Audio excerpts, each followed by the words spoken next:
Hey everybody, what's up? It's your boy 21 coming back at you with another episode of the Hyde Sports Pod, where you come and get your fan talk, man, from a fan. Before we start, guys, I want to give a shout out and appreciation to everybody who subscribed, everybody who's liked the video. You know, even though it's my first video, I appreciate everybody who's subscribed and liked the video and shared.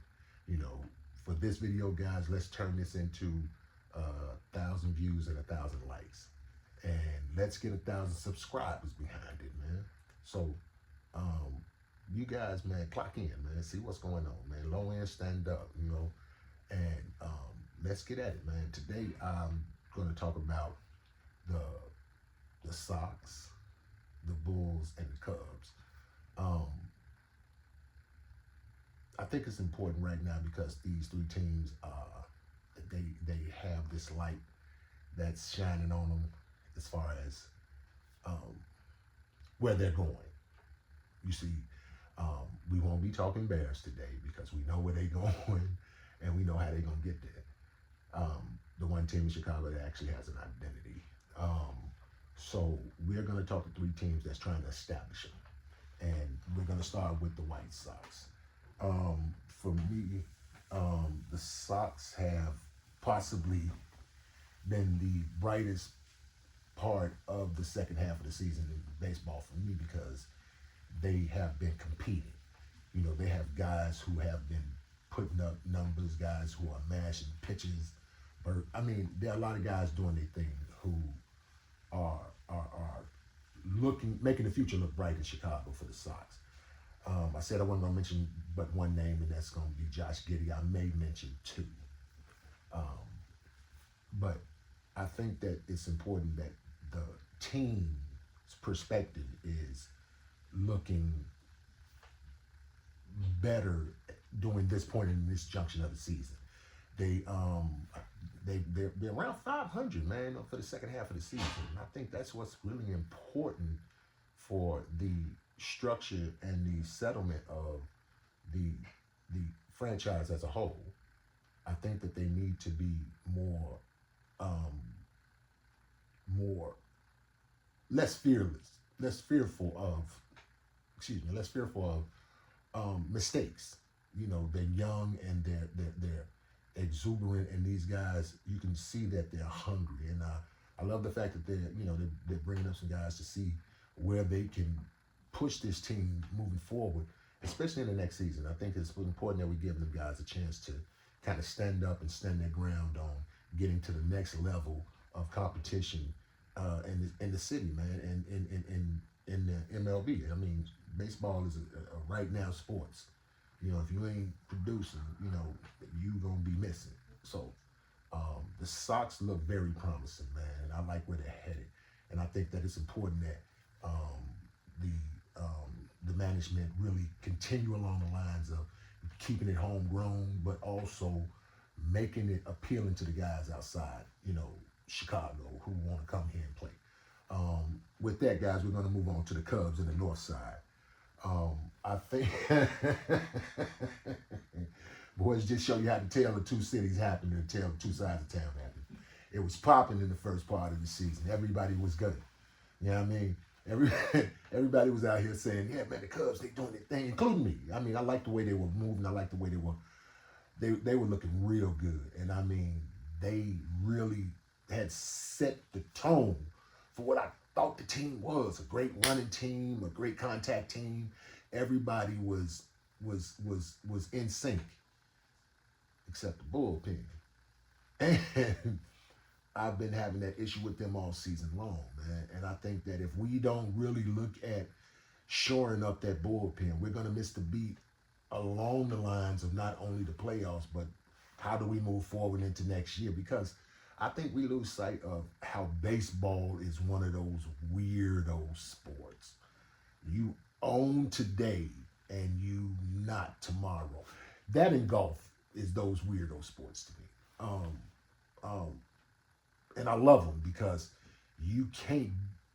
A baseball is hard to beat, and a golf ball is hard to beat.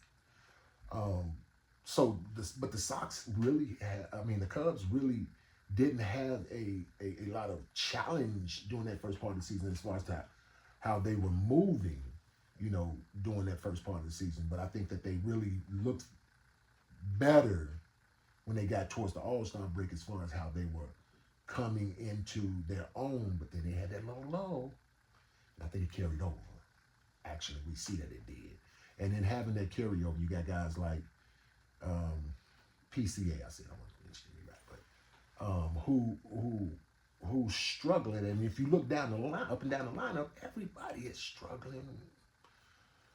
I mean, Nico looks good though. I like the way he's playing. He's still bringing guys when he gets the opportunity. Guys are coming home. So and guys are moving along on the base pass. So I love that about him. But I think that we kind of lose the sight of what's going to get us to that next level.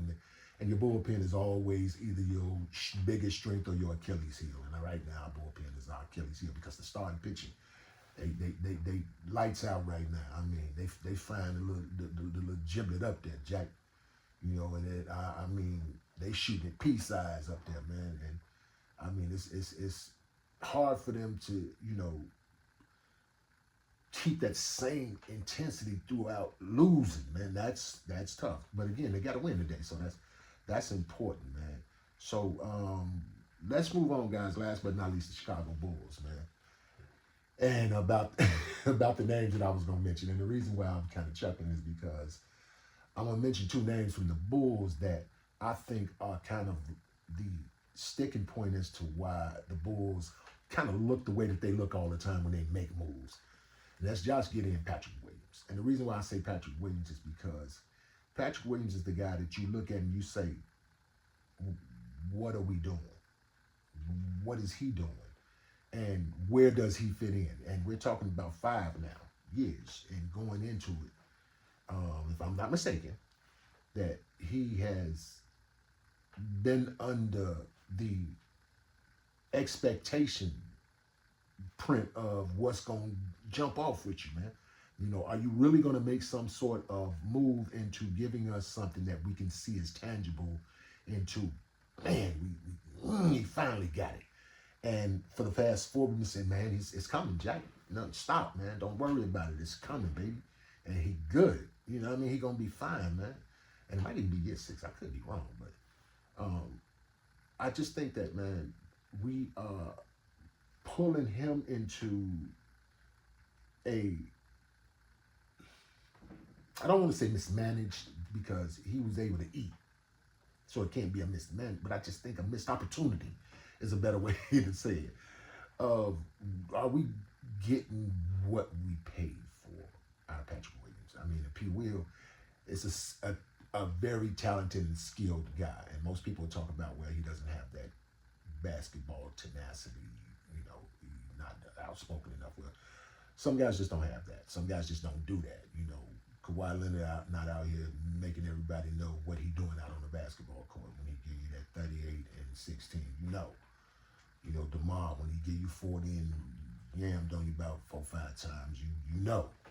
They ain't saying nothing to you, but you understand what the business is. So, but P. Will hasn't given the part where you understand what the business is. All we see is the silence.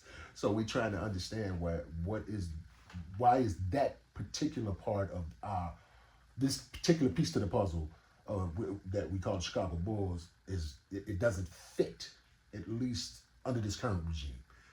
It hasn't fit since the last one. But anyway, if that's the case, and we're talking about Josh Giddey is the reason why I said that we're going to mention the name. And the reason why I'm saying Josh Giddey is because Josh Giddey is in a area in which you've been given an offer from which I heard and read in a lot of places that is 20 per for 4.